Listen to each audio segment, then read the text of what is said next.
Cela peut paraître absurde, mais de nombreuses personnes doutent de l'existence des démons parmi nous, y compris celles qui fréquentent des temples religieux et se disent chrétiennes.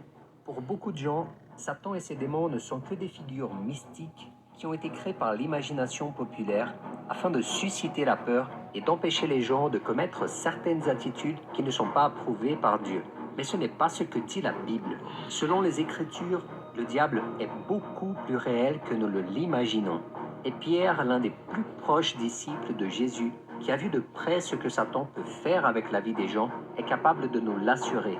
Lisons ensemble ce que l'apôtre Pierre a écrit. Soyez sobres, restez vigilants. Votre adversaire, le diable, rôde comme un lion rugissant, cherchant qui dévorer.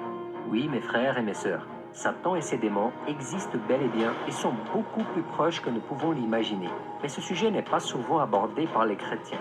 C'est peut-être parce qu'il fait peur à certaines personnes et pour cette raison elles hésitent d'aborder ce sujet. Mais la vérité est que la Bible a beaucoup à dire sur ces créatures et sur le pouvoir qu'elles exercent sur les gens. In the beginning, God created the heaven and the earth. And the earth. Et pour comprendre le pouvoir des démons, il faut d'abord les connaître. Beaucoup de gens croient qu'un démon est Satan lui-même, mais ceci n'est pas vrai. Un démon est un ange déchu, tout comme Satan. Ce sont des entités spirituelles créées par Dieu, mais qui se sont rebellées et font maintenant partie de l'armée de Satan. Voyons ce qui est écrit dans le chapitre 1 de Jude. Quant aux anges qui n'ont pas conservé leur rang, mais ont abandonné leur demeure propre, il les a enchaînés éternellement dans les ténèbres pour le jugement du grand jour. Dans ce passage, Jude fait référence aux anges qui se sont rebellés contre Dieu, et ce sont ces êtres-là qu'on appelle les démons aujourd'hui.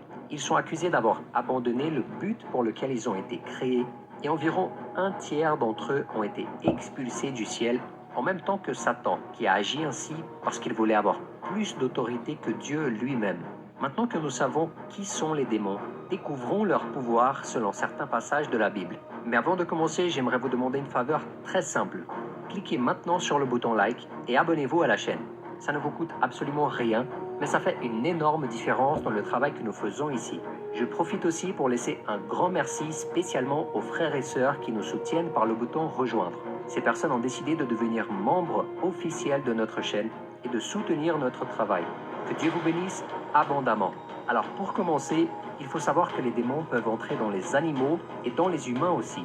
En plus de nous faire peur, de créer des problèmes et de tendre des pièges sur notre chemin pour nous abattre et nous éloigner de la présence de Dieu, les démons peuvent aussi posséder le corps des êtres vivants. Le chapitre 5 de l'évangile de Marc contient un passage très clair à ce sujet. La Bible raconte qu'après avoir chassé une légion de démons d'un homme, Jésus a permis à ces êtres d'entrer dans un troupeau de porcs qui se trouvait sur une colline près de cet endroit. Lisons ensemble ce qui est écrit. Il demanda « Quel est ton nom ?» « Mon nom est Légion, car nous sommes nombreux, répondit-il, et il le suppliait avec insistance de ne pas les envoyer hors du pays. Il y avait là, vers la montagne, un grand troupeau de porcs en train de chercher à manger. Tous les démons le supplièrent. Envoie-nous dans ces porcs, afin que nous entrions en eux. Il le leur permit aussitôt. Les esprits impurs sortirent de l'homme et entrèrent dans les porcs. Et le troupeau se précipita du haut de la falaise dans le lac. Il y avait environ 2000 porcs. Ils se noyèrent dans le lac. Regardez ça, mes frères et mes sœurs. Dans ce verset, vous pouvez voir que, avec la permission de Dieu, les démons peuvent aussi entrer dans les animaux et les contrôler. De plus, les démons peuvent entrer dans le corps des gens. Voyons ce que l'évangile de Luc nous raconte sur le sort de Marie-Madeleine qui a été possédée par 7 démons. Ensuite, Jésus alla de ville en ville et de village en village. Il prêchait et annonçait la bonne nouvelle du royaume de Dieu. Les 12 l'accompagnaient, avec quelques femmes qui étaient guéries d'esprits mauvais et de maladies. Marie, dite de Magdala, dont étaient sortis 7 démons. Comme cela s'est produit dans ces deux situations, l'ennemi continue d'avoir ce pouvoir. Il ne faut donc pas le sous-estimer, mes frères et mes sœurs. Nous devons nous accrocher au Seigneur, car rien ne se passe sans sa permission. Amen. Deuxièmement, les démons peuvent provoquer des maladies mentales. Peu de gens le savent, mais parmi tant de mauvaises choses, les démons peuvent provoquer des maladies mentales chez les gens. Et l'un des exemples les plus connus de ce pouvoir maléfique est également raconté dans Marc, précisément au chapitre 5, dans l'histoire du Gadarénien possédé. Lisons ensemble ce qui est écrit. Dès que Jésus fut hors de la barque, un homme vint à sa rencontre. Il sortait des tombeaux et il était animé par un esprit impur. Cet homme habitait dans les tombeaux et personne ne pouvait l'attacher, même avec une chaîne. En effet, souvent on l'avait attaché avec des fers aux pieds et des chaînes, mais il avait cassé les chaînes et brisé les fers, et personne n'avait la force de le maîtriser. Il était sans cesse, nuit et jour, dans les tombeaux et sur les montagnes. Il criait et se blessait lui-même avec des pierres. Mes frères et mes sœurs, regardez bien ça. Cela montre que les démons peuvent nous faire agir d'une manière totalement étrange et différente de ce à quoi nous sommes habitués. Et le livre de Matthieu nous en donne un autre exemple aussi. Regardons ça ensemble. Lorsqu'ils furent arrivés près de la foule, un homme vint se jeter à genoux devant Jésus et dit « Seigneur, aie pitié de mon fils qui est épileptique et qui souffre cruellement. Il tombe souvent dans le feu ou dans l'eau. Je l'ai amené à tes disciples, ils n'ont pas pu le guérir. » Génération incrédule et perverse, répondit Jésus. Jusqu'à quand serai-je avec vous? Jusqu'à quand devrais-je vous supporter? Amenez-le-moi ici. Jésus menaça le démon qui sortit de l'enfant et celui-ci fut guéri à partir de ce moment-là. Mais mes frères et sœurs, soyez très attentifs à ce que je vais vous dire maintenant. Ce n'est pas parce que Satan et ses démons peuvent provoquer des maladies mentales chez les gens que toute personne souffrant d'un trouble psychologique quelconque est obligatoirement possédée par un démon. Est-ce que vous avez compris? Gardez ça bien en tête. Il est très important que vous compreniez cela. Ces personnes qui souffrent de ces maladies sont extrêmement aimées de Dieu et elles sont protégées par lui. Mais malheureusement, il arrive que certaines personnes interprètent mal ces passages bibliques et finissent par juger, très injustement d'ailleurs, toutes ces personnes qui sont affectées par une condition ou par un handicap mental. Donc s'il vous plaît, ne faites jamais cela. D'accord? Troisièmement, les démons peuvent provoquer des maladies physiques. Tout comme les maladies mentales, les démons sont également capables de provoquer des maladies physiques chez les êtres humains. Il s'agit notamment de rendre les personnes muettes, aveugles ou sourdes. Voyons ce que la Bible dit dans le chapitre 9 de Matthieu. Comme il s'en allait, on amena à Jésus un démoniaque muet. Il chassa le démon et le muet se mit à parler.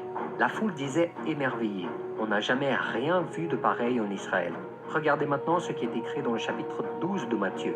Alors on lui amena un démoniaque aveugle et muet, et il le guérit de sorte que le muet parlait et voyait. La Bible parle aussi d'une femme qui souffrait d'une malformation physique causée par un esprit mauvais. Lisons ensemble ce qui est écrit, c'est dans le chapitre 13 de Luc. Or, il y avait là une femme habitée par un esprit qui la rendait infirme depuis 18 ans. Elle était courbée et ne pouvait pas du tout se redresser. Et immédiatement après, Luc souligne que la femme souffrait à cause de Satan. Et cette femme qui est une fille d'Abraham et que Satan tenait attachée depuis 18 ans, ne fallait-il pas la délivrer de cette chaîne le jour du sabbat? Mes frères et sœurs, avez-vous remarqué que les démons ont effectivement le pouvoir de nous humilier et de nous faire souffrir psychologiquement et physiquement? Est-ce qu'après avoir lu tous ces passages, vous qui ne croyez pas à leur existence, est-ce que vous gardez toujours le même avis?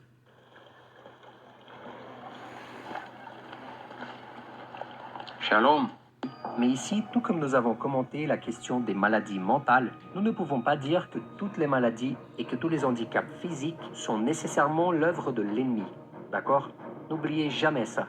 Et quatrièmement, les démons peuvent tromper les nations.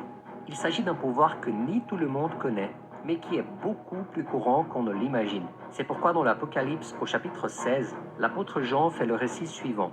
Je vis sortir de la gueule du dragon, de la gueule de la bête et de la bouche du prétendu prophète 3 esprits impurs, semblables à des grenouilles. Ce sont des esprits de démons qui accomplissent des signes miraculeux et qui vont vers tous les rois de la terre afin de les rassembler pour la bataille du grand jour du Dieu Tout-Puissant. Les nations peuvent être détruites par l'action des démons, mes frères. Et pour être honnête, beaucoup ont déjà été et beaucoup d'autres sont en train d'être détruites maintenant. Et comment cela se produit-il? Eh bien par la corruption, par les inégalités sociales, par la faim, la cupidité et toutes les autres mauvaises choses que l'ennemi plante dans le cœur des dirigeants de ces pays. Et il est important de savoir que les démons travailleront toujours ensemble pour atteindre leurs plus grands objectifs. C'est pourquoi il est si important que nous défendions notre pays et que nous le remettions entre les mains du Seigneur. C'est pourquoi la parole nous dit « Heureuse la nation dont l'Éternel est le Dieu. Heureux le peuple qu'il choisit comme son héritage. L'Éternel regarde du haut du ciel. Il voit tous les hommes. Du lieu où il habite, il observe tous les habitants de la terre. Lui qui a façonné leur cœur à tous, il est attentif à toutes leurs actions. Ce n'est pas une grande armée qui sauve le roi. Ce n'est pas sa grande force qui délivre le guerrier. Cinquièmement, les démons peuvent contrôler les non-croyants.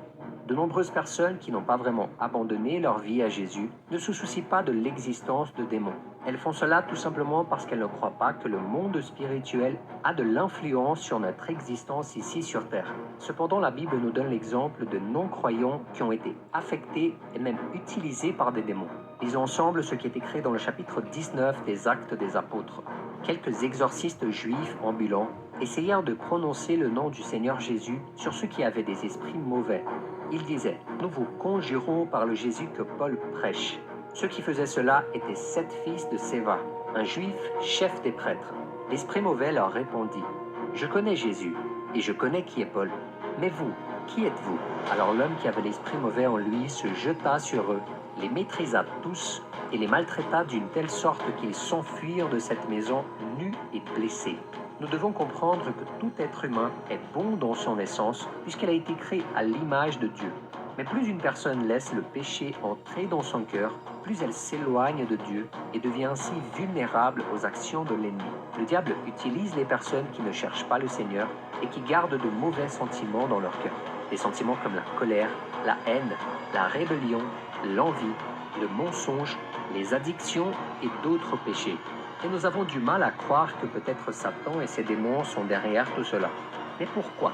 D'abord par la permission de Dieu, car les démons ne font rien sans la permission du Seigneur. Et deuxièmement parce que les personnes qui complotent le mal, qui portent la méchanceté dans leur cœur, sont spirituellement aveugles et ne peuvent pas voir la lumière du Christ dans leur vie.